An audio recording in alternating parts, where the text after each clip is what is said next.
Jedina stvar strašnija od smrti je tišina koja dolazi poslije, ali u kući Jurićevih tišina je došla prva i nikad nije otišla.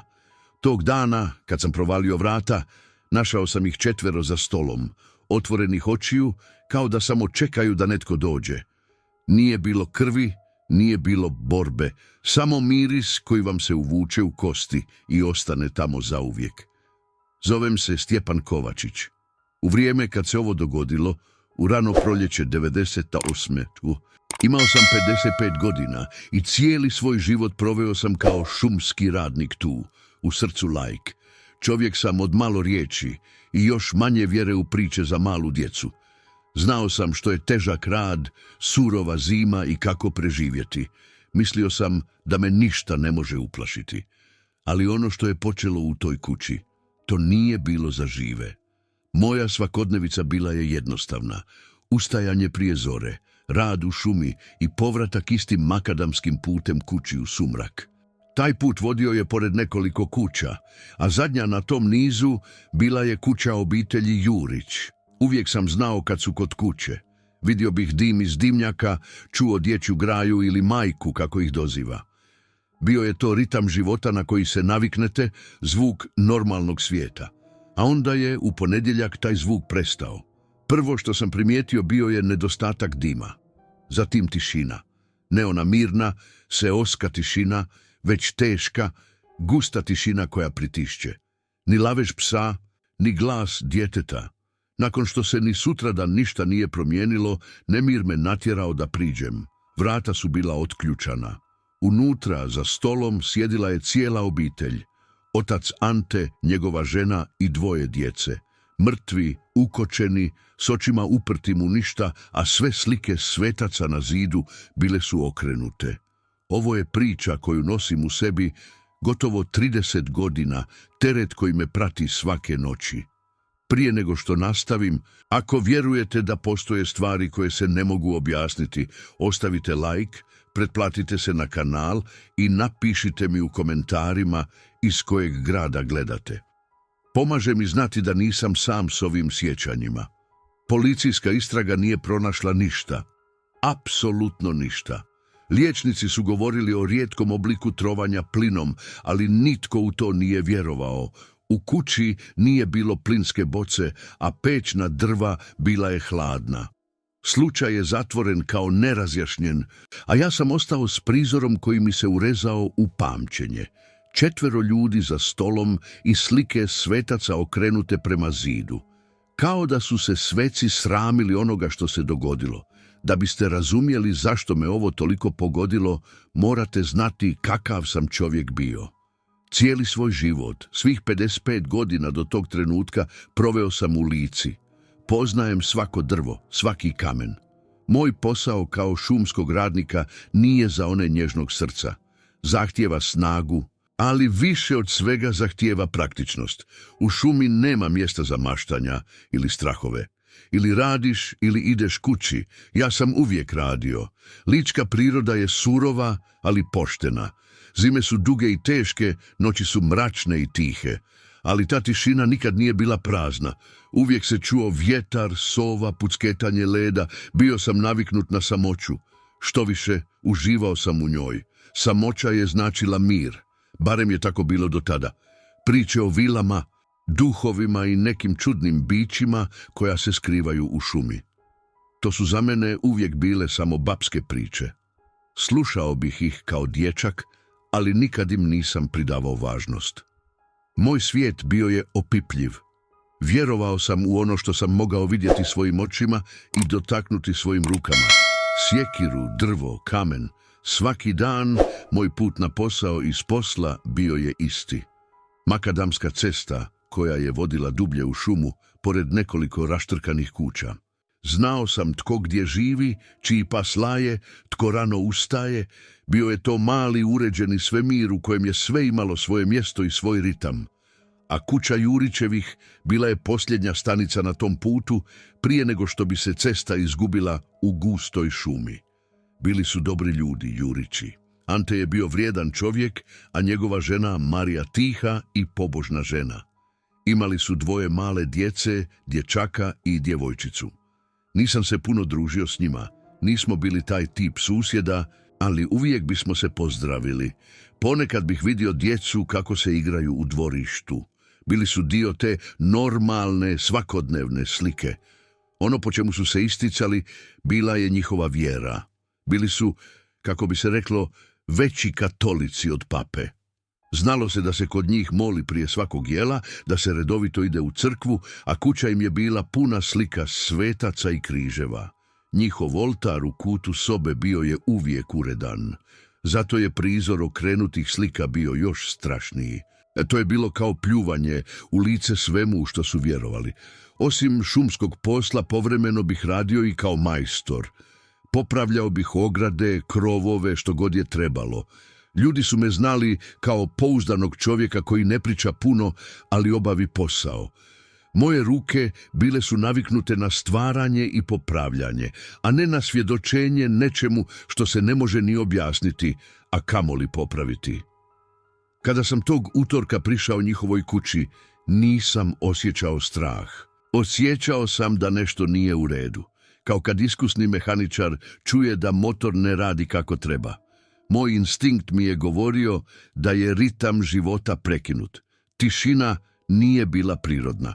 Bila je to tišina kvara, tišina kraja. I dok je prizor koji sam zatekao bio šokantan, ono što je uslijedilo bilo je gore.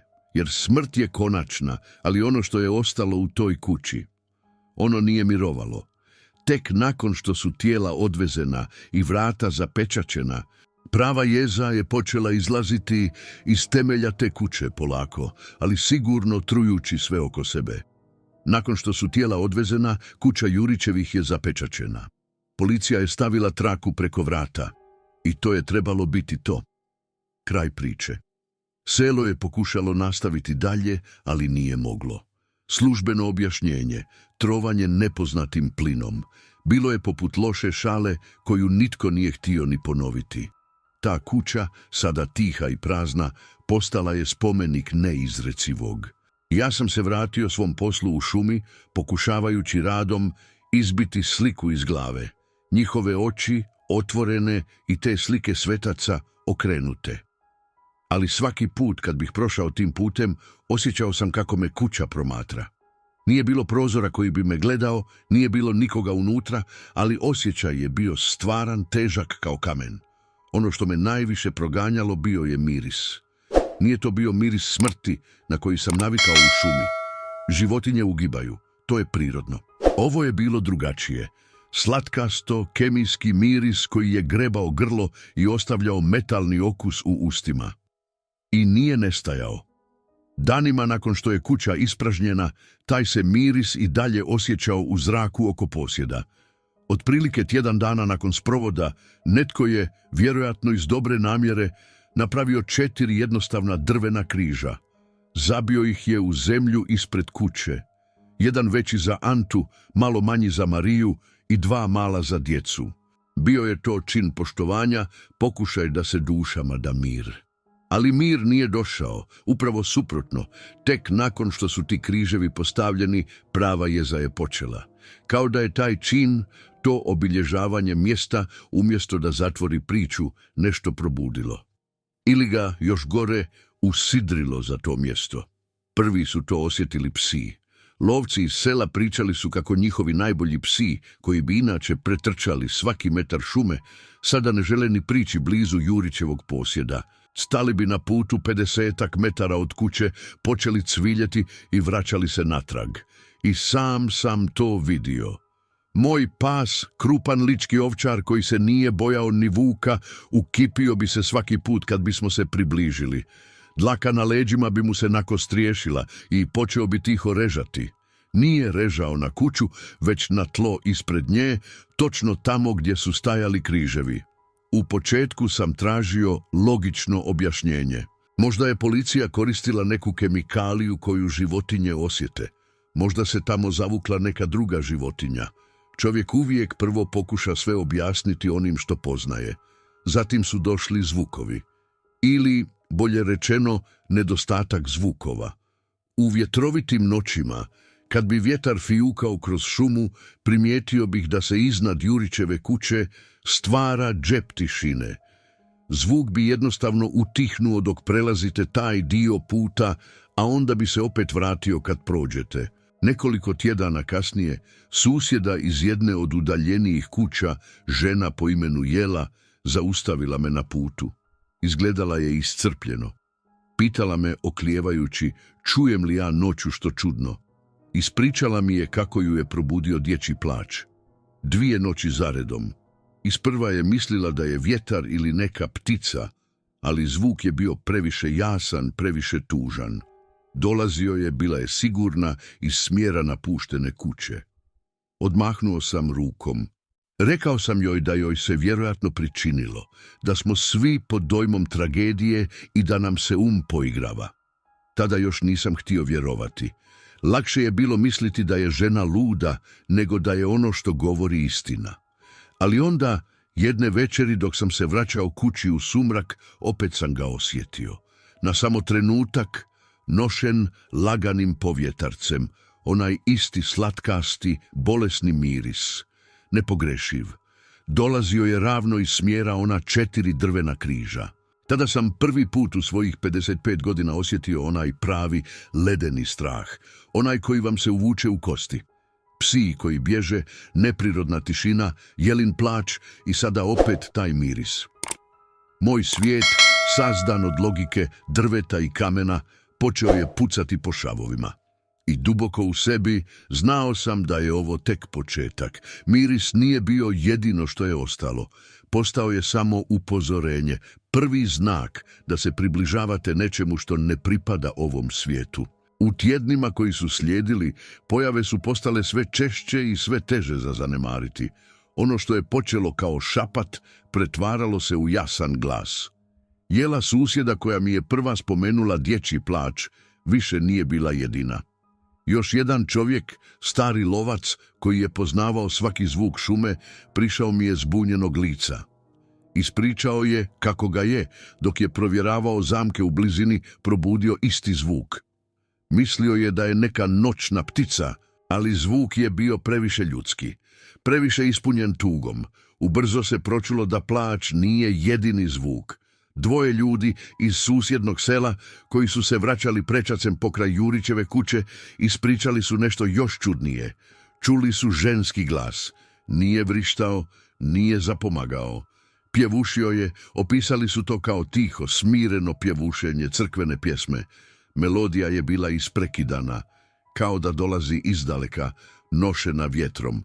Dolazila je, bili su sigurni, i točno s mjesta gdje su stajala 4 križa. Ta priča me sledila više od plača. Znao sam da je Marija Jurić bila iznimno pobožna žena. Često bih je čuo kako pjevuši dok radi u vrtu. Pomisao da njezin glas, sada bez tijela, nastavlja pjevati na mjestu takve strahote bila je pogrešna, protiv svake logike. Selo je malo, a takve priče putuju brže od vjetra. Ljudi su počeli zaobilaziti taj put čim bi pao mrak. Prije bi se djeca igrala u blizini, a sada su ih majke držale čvrsto u sebe.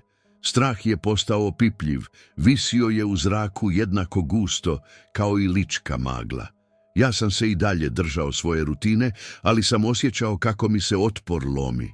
Svaki put kad bih prošao, osluškivao bih, napet, očekujući da čujem nešto. Većinu vremena bila je samo tišina, ali ta tišina postala je gora od bilo kakvog zvuka. Bila je to tišina iščekivanja, a onda je došla sljedeća faza. Koraci. Teški, spori koraci unutar prazne, zapečaćene kuće.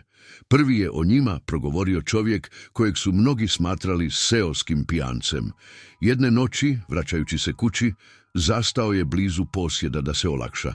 Tada ih je čuo. Jasno kao dan. Škripa drvenog poda pod težinom nekoga tko polako hoda s jednog kraja sobe na drugi. Naravno, većina mu nije vjerovala. Pripisali su to rakiji, ali ja sam ga poznavao. Znao sam da voli popiti, ali znao sam i da nije lažljivac. Kada mi je to ispričao, vidio sam mu u očima strah, Onaj iskreni, duboki strah koji alkohol ne može stvoriti. Počeo sam se osjećati kao sakupljač ukletih priča. Svaka nova prijava bila je još jedan kamen na teretu koji sam već nosio. Moj razum, moja logika, sve ono u što sam vjerovao polako se raspadalo. Sukob u meni bio je neizdrživ. Dio mene je vrištao da su to sve gluposti, plod mašte ucviljenih i preplašenih ljudi. Ali drugi dio je znao, osjećao je. Jedne večeri vraćao sam se kasnije nego inače. Sunce je već zašlo, a sumrak je brzo prelazio u noć. Kad sam se približio Jurićevoj kući, moj pas, koji je obično išao ispred mene, stao je kao ukopan, cvileći tiho. Tada sam ih i ja čuo, korake. Nisu bili glasni, ali bili su nepogrešivi. Tupi udarci stopala o drveni pod. Ritam je bio polagan, monoton, naprijed natrag, kao stražar koji patrolira. Stajao sam na putu, 20 metara od kuće i slušao. Zvuk je dolazio iznutra, iz kuće koja je bila prazna i zapečaćena mjesecima.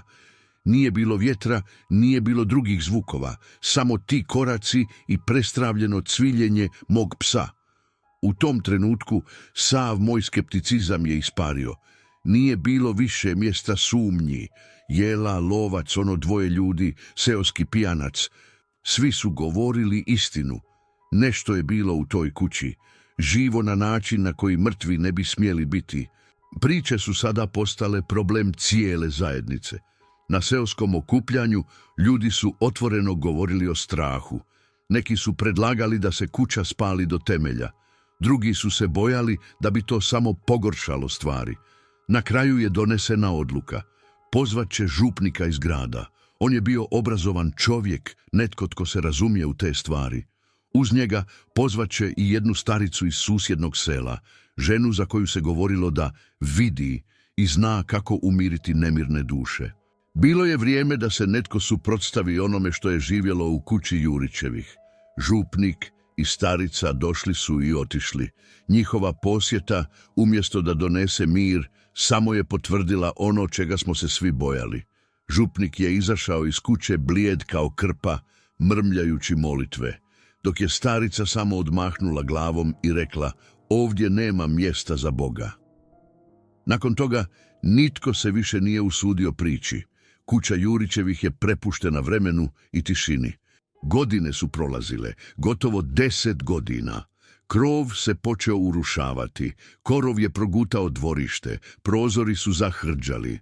Kuća je postala ožiljak na licu krajolika, mračna priča koju su stariji pričali šapatom, a mlađi u nju nisu vjerovali. Ja sam nastavio sa svojim životom, trudeći se ne gledati u njezinom smjeru, potiskujući sjećanja duboko u sebe. A onda, jedne zimske noći, vraćajući se iz sela, vidio sam ga. Slabo, treperavo svjetlo u jednom od prozora na katu. Svjetlo svijeće ili petrolejke. Moj prvi instinkt bio je olakšanje. Konačno, logično objašnjenje. Vratio se neki rođak, pomislio sam, ili se neki beskućnik sklonio od zime. Ta misao bila je slamka spasa za moj razum, koji se 10 godina borio s onim što sam znao da je istina. Odlučio sam prići. Morao sam dokazati sebi da postoji jednostavno opipljivo objašnjenje za sve. Dok sam koračao prilaznim putem, sada jedva vidljivim od trave, osjećao sam kako mi srce lupa. Što sam bio bliže, tišina je postajala gušća. Snijeg je prigušivao svaki zvuk. Nije bilo tragova u snijegu, što je bilo čudno, ali sam to pripisao vjetru. Svjetlo je i dalje treperilo na prozoru, mirno, postojano. Stigao sam do mjesta gdje su nekoć stajali križevi, sada istrunuli i nestali pod snijegom. Zastao sam na trenutak, skupljajući hrabrost. Sve je izgledalo normalno, sablasno ali normalno, a onda me pogodilo, nije došlo postepeno. Bilo je to kao udarac maljem, onaj isti miris, sladak, kemijski, nepogrešiv. Nakon 10 godina bio je tu jednako intenzivan kao onog dana kad sam provalio vrata. Moje tijelo reagiralo je prije mozga. Želudac mi se zgrčio, noge su mi se odsjekle. Sva toplina je pobjegla iz mene, ostavljajući samo ledenu hladnoću. Nije bio beskućnik, nije bio rođak. Bilo je to ono. U tom dijeliću sekunde cijela moja borba, sve moje nade, da sam sve umislio, da je tragedija pomutila razum cijelom selu, sve se srušilo. 10 godina samozavaravanja isparilo je u oblaku tog bolesnog mirisa. Nisam osjećao strah na način na koji ga čovjek osjeća prema vuku ili oluji. Ovo je bio drugačiji strah, egzistencijalni. Spoznaja da stojite pred nečim što krši sve zakone prirode i razuma. Nešto što je ubilo 4 ljudi bez traga i ostalo ovdje čekajući. Shvatio sam da ono što je u kući nisu bili duhovi Jurićevih. Marijin poj i dječji plač nisu bili vapaji za pomoć. Bili su mamac, odjeci tragedije koje je ono koristilo da se hrani strahom onih koji prolaze. Stajao sam tamo na 20 metara od kuće, potpuno slomljen. Svjetlo na prozoru više nije bilo znak života, već oko predatora koji me promatra. Moj racionalni svijet, svijet drveta, kamena i znoja, zauvijek je nestao. Ostala je samo ova užasna, neporeciva istina i ja sam na snijegu pred otvorenim vratima pakla. I dok sam stajao tamo smrznut na snijegu, nešto me zgrabilo. Nije to bila ruka, nije bilo tijelo. Bila je to sila, nevidljivi pritisak koji mi je obuzeo cijelo tijelo, od nogu do vrata. Htio sam potrčati, ali noge su mi bile kao od olova. Htio sam viknuti, ali glas mi je zapeo u grlu. Bio sam zarobljenik, prisiljen gledati predstavu koju je kuća pripremila za mene. Svjetlo na prozoru, koje je do maloprije mirno treperilo, počelo je divlje plesati. Više nije izgledalo kao svijeća, već kao vatra koja gori bez goriva, bijesna i hladna. Bacalo je duge, izobličene sjene koje su se igrale po zidovima, ali unutra nije bilo ničega što bi ih stvaralo. Bilo je to svjetlo iz samog pakla. Onda se vratio miris, ali ovaj put 100 puta jači. Nije se više samo osjećao u zraku, bio je u mojim ustima, u mojim plućima, gušio me. Imao sam osjećaj kao da gutam samu trulež, metalni okus smrti koji mi je palio grlo. Tijelo mi se grčilo u nijemom povraćanju, ali ništa nije izlazilo. Koraci koje sam čuo prije 10 godina ponovno su počeli, teški, spori, monotoni. Ali ovaj put nisu ostali takvi. Ubrzavali su se, postajali sve bjesniji, kao da netko u panici trči s jednog kraja sobe na drugi. Škripa poda miješala se s nečim novim, zvukom grebanja, zvukom noktiju koji paraju drvo. Tada su počeli udarci, siloviti, tupi udarci o kamene zidove. Zvučalo je kao da netko ili nešto uzima komade namještaja i baca ih svom snagom. Kuća je ječala po tim udarima, kao da će se srušiti. Bilo je to nasilje čisto, neobuzdano nasilje koje se odigravalo unutar praznih zidova. Iznad sve te buke uzdigao se plač, dječji plač koji je Jela čula godinama prije, ali sada nije bio tužan, bio je pun užasa. Rastao je, postajao sve glasniji, sve očajniji, pretvarajući se u vrisak čistog iskonskog straha. Bio je to zvuk djeteta koje gleda u lice nečemu što nijedno dijete nikada ne bi smjelo vidjeti. Svi ti zvukovi, koraci, udarci, grebanje, vrisak, spojili su se u jedan zaglušujući, kaotični krešendo. Buka je bila fizička, udarala me u prsa, tresla tlo pod mojim nogama.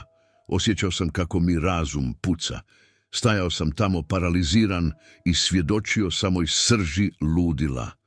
A onda, u trenutku kad sam mislio da će mi srce puknuti od užasa, sve je stalo. U dijeliću sekunde. Svjetlo na prozoru se ugasilo. Svi zvukovi su utihnuli. Miris je nestao. Nastupila je tišina, apsolutna, potpuna, neprirodna tišina. Bila je teža i strašnija od bilo koje buke prije nje. Bila je to tišina groba Tišina svemira u kojem ne postoji ništa. Tišina koja vrišti. U toj tišini shvatio sam najgoru istinu. Dok je buka trajala, znao sam gdje je zlo. Bilo je unutra, u kući, ali sada, u ovoj tišini, ono više nije bilo tamo. Bilo je slobodno, bilo je svugdje i bilo je sa mnom. Onaj nevidljivi stisak popustio je jednako naglo kao što me izgrabio, ali nisam potrčao, nisam vrisnuo. Stajao sam tamo u tišini i gledao u mrak, tamo gdje je do malo prije bila kuća. Osjećao sam samo duboko, hladno poštovanje prema onome što je bilo unutra. Polako, korak po korak, počeo sam se povlačiti unatrag, ne ispuštajući kuću iz vida. Svaki korak bio je vječnost. Svaki put kad bi mi snijeg zaškripao po čizmom, očekivao sam da će se svjetlo ponovno upaliti, da će buka početi. Ali nije. Samo tišina. Tek kad sam stigao do zavoja na putu i kad je tamna silueta kuće nestala iza drveća, tek tada sam se okrenuo. I onda sam potrčao. Trčao sam kao nikad u životu. Nije to bio trk od straha, bio je to trk od spoznaje. Zrak mi je palio pluća, srce mi je udaralo u rebra, ali nisam stao. Trčao sam prema svjetlima svog doma, prema sigurnosti, bježeći od istine koju sam te noći konačno morao prihvatiti. Te noći, kad sam zaključao vrata za sobom, donio sam odluku, čvrstu i neopozivu. Više nikada neću proći tim putem. Nikada. Čak i ako to znači da ću morati pješačiti 5 kilometara duže kroz šumu, zaobilaznim putem. Moja rutina, moj poznati svijet, te je noći umro. I održao sam obećanje. Do kraja svog radnog vijeka, svaki dan, sam išao dužim, težim putem. Ljudi su me pitali zašto, ali nikome nisam rekao istinu. Kako objasniti nešto takvo? Kako reći da se bojiš puta kojim si prošao 1000 puta? Ta noć me promijenila zauvijek. Čovjek koji se nije bojao ničega, koji je vjerovao samo u svoje ruke i svoj rad, postao je čovjek koji svaku večer moli. Ne za sebe. Molim za duše Ante, Marije i njihove djece. Iako sada znam da ono što sam čuo i vidio nisu bili oni. Kuća Jurićevih nastavila je propadati. Krov se potpuno urušio, a priroda ju je progutala. Postala je samo mračna mrlja u krajoliku, jeziva legenda koju su roditelji koristili da plaše djecu. Nitko joj više nije prilazio. Postala je zaboravljeni grob. Godinama sam razmišljao o tome. Ono što prebiva tamo nije duh. Duhovi su sjećanja, odjeci. Ovo je bilo nešto drugo. Nešto predatorsko što je koristilo odjeke tragedije, plač, pjesmu, kao mamac. Hranilo se našim strahom. Najviše me proganja pitanje na koje nikad neću dobiti odgovor. Zašto je sve počelo tek nakon što su oni križevi postavljeni? Je li taj čin poštovanja, taj simbol vjere nekako probudio to zlo? Ili ga je još gore usidrio za to mjesto, zarobio ga u našem svijetu? Nosim ovaj teret gotovo 30 godina. Teret svjedočenja nečemu što ljudski ne može i ne smije razumjeti. Ponekad se osjećam kao da sam i ja postao dio te kuće. Uklet sjećanjem. I danas, kao starac od 83 godine, kad zatvorim oči, još uvijek mogu osjetiti onaj slatkasti miris. Još uvijek mogu čuti korake po drvenom podu. Ponekad me usred noći probudi zvuk dječjeg plača i treba mi nekoliko trenutaka da shvatim da je to samo vjetar. Ili se barem nadam da jest. Postoje mjesta na ovom svijetu koja su bolesna, mjesta gdje je tuga toliko duboka da otvori pukotinu prema nečemu drugom. Kuća Jurićevih je jedno od tih mjesta. Ja nisam samo vidio zlo. Ja sam ga osjetio. Stajao sam u njegovoj prisutnosti i preživio, ali najgora od svega ostaje tišina. Ona tišina koja je uslijedila nakon kaosa, jer u buci sam znao gdje je, ali u tišini ono je moglo biti bilo gdje i možda još uvijek jest. Čeka, ovo je priča koju rijetko pričam, težina koju uglavnom nosim sam. Ako želite čuti još priča iz sjene, onih koje se šapuću kad padne mrak, Pretplatite se na kanal i aktivirajte zvono kako ne biste propustili ono što slijedi, jer neke istine je bolje ne znati, ali ih je nemoguće zaboraviti.